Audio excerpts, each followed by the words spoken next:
So if this thing really is a device that connects people to the internet, it's going to completely revolutionize the way we communicate with one another, if at all. Because I mean, if you can communicate with someone through some kind of device in your brain, and I know this is like stoner talk, but it's like real shit now.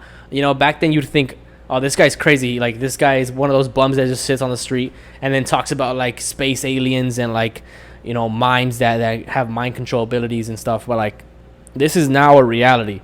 This isn't some kind of stoner talk or some kind of like weird, bum talk that you have with random people on the street.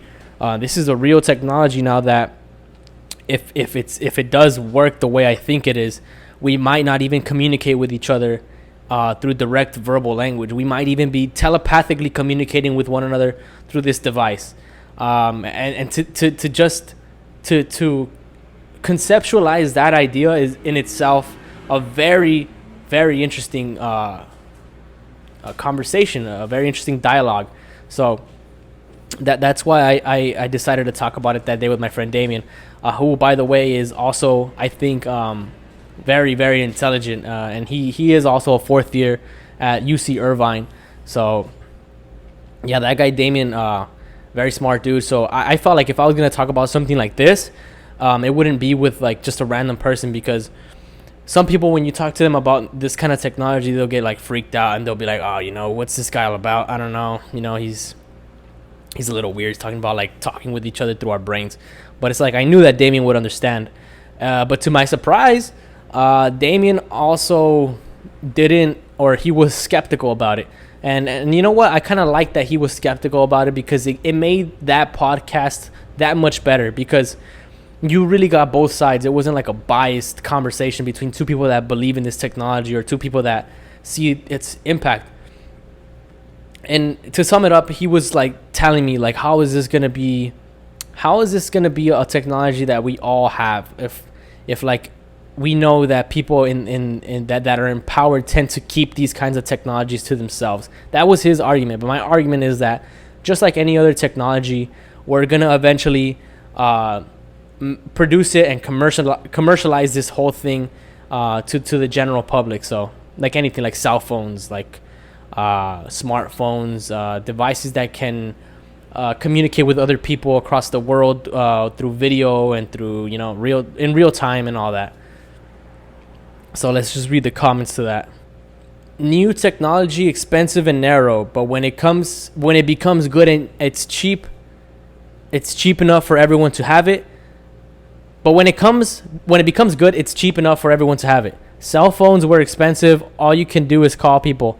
Smartphones can do a lot more, and everyone has them.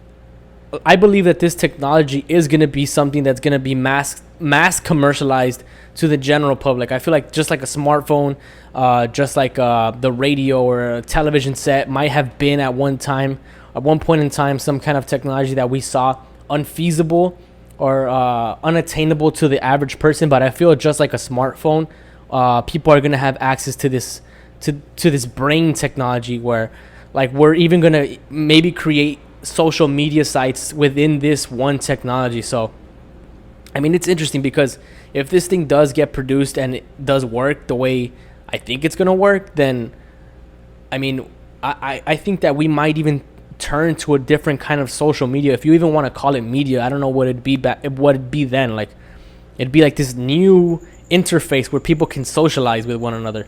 And like I said, if we don't need to talk to each other through verbal communication, it might be possible that with this technology we're going to be telepathically communicating with one another, and then that's going to bring into question like how our society is going to be structured thereafter.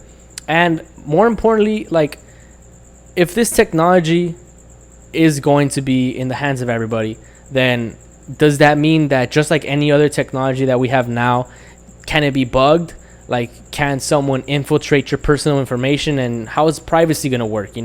Like all these things that get brought into question, like, can there be hackers for this technology? Obviously, I think that there can be. I think that people are going to be hacking into people's, accounts or like brains.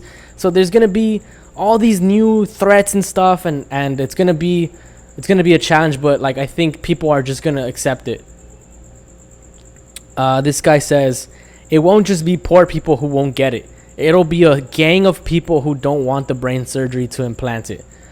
Shout out to the big cousin Steve.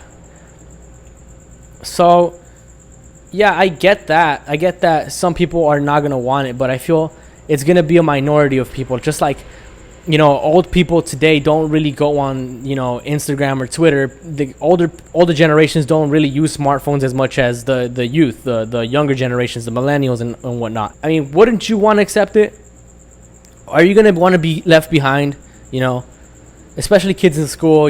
I know how it's going to be because I've been there where, a kid tells me, oh, you don't got an iPhone? I was in middle school. I'm like, no, I got an Android. And back then, to have an Android, even now, it's just like, you have an Android? Like, what are you doing? Well, why don't you have an iPhone like the rest of us?